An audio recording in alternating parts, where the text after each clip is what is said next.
There is a reciprocal relationship between how much stuff we own and how close or far away we are from our holy center. Here are 3 reasons that it's so easy for wealth, and by that I just mean too much extra stuff, to throw us off our holy center. Number 1, too much stuff is a distraction to our mind. Experts in simplicity and minimalism write a lot about clutter, not just as in too many knickknacks on our bookshelf, but as in too many distractions in our life. The blogger duo, The Minimalists, define clutter as anything that does not add value to your life. Peter Walsh as anything that interferes with the life you could be living. Leo Babauta from Guam, in his little book, writes that clutter is a visual sign of procrastination and carries with it just as much anxiety. They are all perceptive enough to catch what a lot of us miss, that physical clutter in our home or our office is often a kind of mental clutter as well, which sabotages our capacity to focus on what really matters, which for us is Jesus and the kingdom. It's really hard for your brain to come back to conscious awareness of God all through the day when it's receiving electrical impulses nonstop from tripping over toys and searching for that lost t-shirt in the laundry room. Secondly, too much stuff is a drain on our time. Time is money, as the saying goes. More than a little truth in that. The father of minimalism in the kind of recent secular variety of it isn't Jesus, it's Henry David Thoreau.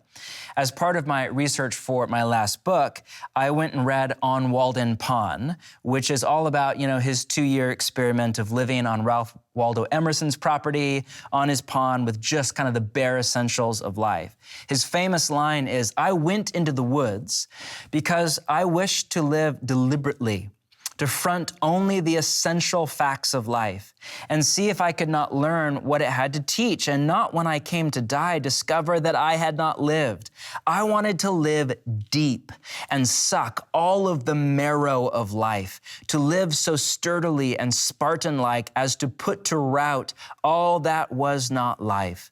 Simplicity, simplicity, simplicity. I say, let your affairs be 2 or 3 and not 100 or 1,000. Why should we live with such hurry and waste of life?" What a great line.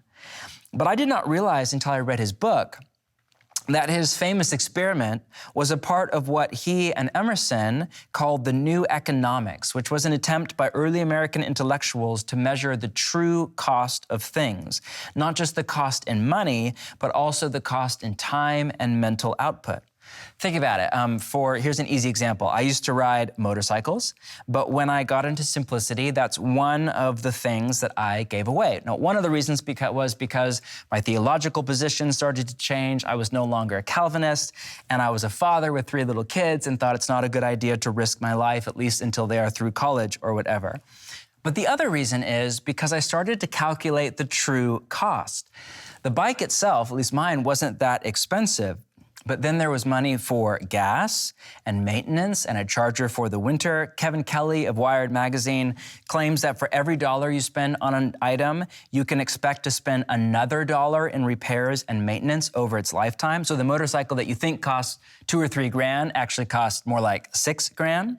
But I also had to clean it and store it, not to mention ride it. So there's all the time there. And at the end of the day, it was great, but for me, in the cost-benefit analysis, it wasn't worth it to me. Now, I'm not saying to all of you motorheads that you need to sell your bike. What I'm saying is that we all need to take an honest look at how excess stuff is an engine to drive us to hurry and siphon our time. I read a study last week that said over a lifetime, the average American spends 153 days searching for lost items. The top of the list was sunglasses, followed by car keys. Finally, number 3, too much stuff is a deception to our heart. Jesus, in his parable of the 4 soils, gave a potent warning about, quote, the worries of this life, the deceitfulness of wealth, and desires for other things, which come in and choke the word, making it unfruitful. Wealth is deceitful because it promises what it cannot give. security, and satisfaction. This is why, especially in the West, so many people look to money and material things with a religious-like faith that it will make them happy. The French sociologist Jean Baudrillard has made the point that in the Western world, materialism has become the new, quote, dominant system of meaning. He argues that atheism hasn't replaced Christianity, shopping has. Shopping is now the #1 leisure activity in America, a place that was once reserved for religion. Amazon.com is the new temple. The bank statement is the new altar. Instagram influencers are the new priests and priestesses, and money is the new God. There is a reason that the only other God that Jesus ever called out by name was Mammon. He saw early on the human heart's bent to search for happiness in things which really are just trying to fill an inner void, that hunger and ache for God Himself.